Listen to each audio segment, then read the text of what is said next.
tonight, one team will get 4 ping pong balls bounced their way, and that team will get the right to draft Zion Williamson, maybe the most hyped college prospect ever. You see the cover of the paper in New York. The Knicks had the worst record in the NBA, but under the new system, make sure you're aware of this. They only have a 14% chance to get the top pick, something they haven't gotten since Patrick Ewing in '85. Cavs, Suns, also 14% chances to get the #1 pick. Cleveland has had 3 #1 picks since 2011.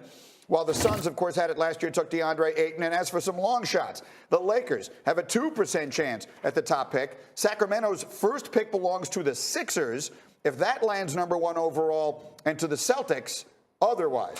So here are some numbers. And again, they have changed around the system for this year in order to try to combat tanking.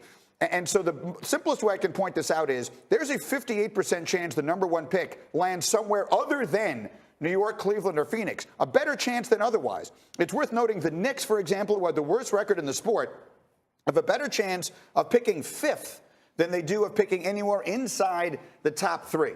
So there is enormous drama and intrigue going on in Chicago tonight, and that is where the man is always in the middle of the action. As Adrian Wojnarowski is with us live from Chicago for the lottery tonight. And Woj, of course, everyone is talking about Zion this morning. What is the latest news you have on him right now? Well, he's arrived in town with his family. He'll be at the draft lottery tonight. And it's pretty remarkable for them because if you just go back 1 year right now when Zion Williamson was at McDonald's All-America Week practice, and you would talk to NBA executives and scouts about him, they thought he was likely a top 5 pick. No one imagined him at #1 overall. He was a little bit overweight, and people hadn't seen the complete dimension of his game. He was largely a dunker in high school. He was a highlight reel player, and you saw the full repertoire unlock at Duke this season.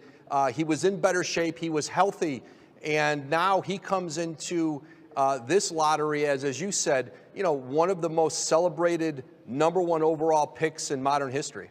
Yeah, there isn't any question about the star power with Zion. There are all kinds of questions about specifically how the game translates to the next level. Let me take that to the table. Woj, stay with me if you'd be so kind, because I have more I want to get to with you as this morning continues here, particularly on the coaching situation in Philly. But let me bring this to the table for the first time this morning. DJ, of all the circumstances that could play out tonight, which do you think would be the best for Zion himself?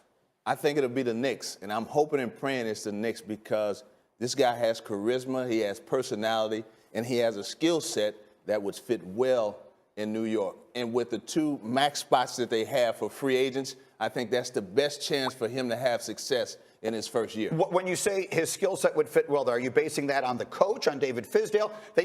They are basically a blank canvas. So are you telling me that they could put whatever they want to around him? I think Coach Fizdale is going to do a great job of taking his skill set and fitting it into a system around the 2 max free agents that they possibly can get. Yeah, look, I mean, everyone in New York is talking about getting KD and all the rest of that. And, of course, all that remains to be played out. Tonight is the first step in that process. And so, Tibbs, I would ask it to you this way.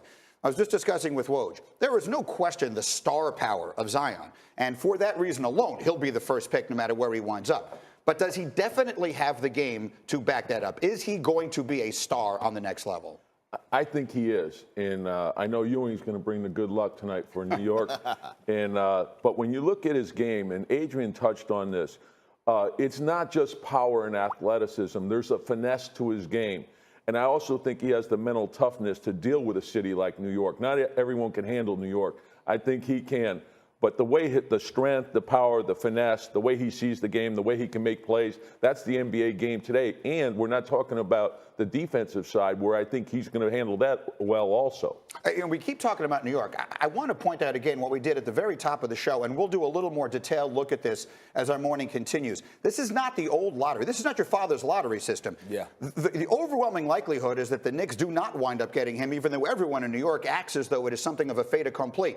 Does his skill set transfer regardless of where he goes? Does he become a great NBA player regardless of where he's drafted? No question about it. I think he fits in anywhere. And usually if you're going to a lottery-type team, there's going to be room to sign someone else to go along with him. And immediately that team become significantly better. And Terry, let me turn to you on this. As an active NBA player yourself, when you see a guy come in with all this kind of hype, what do the guys in the league think?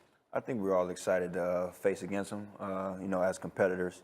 I think we're all looking forward to his highlights, but I know we're going to give him a run, make it tough for him, and it's going to be exciting. The first time you see him bringing the ball up in the backcourt, are you picking him up 94 feet away? Oh yeah, that's my style. But let's not get it confused. If he's on a fast break, I'm not going to meet him at the rim. You better get out of the way. I'm telling you right now. But from what you've seen, the skill set is so unique. I mean, the athleticism is off. There's nothing to talk about. They don't have too many guys who are 280 and jump out of the gym. Exactly. But from what you've seen of the game, I know you watch the college game all the time.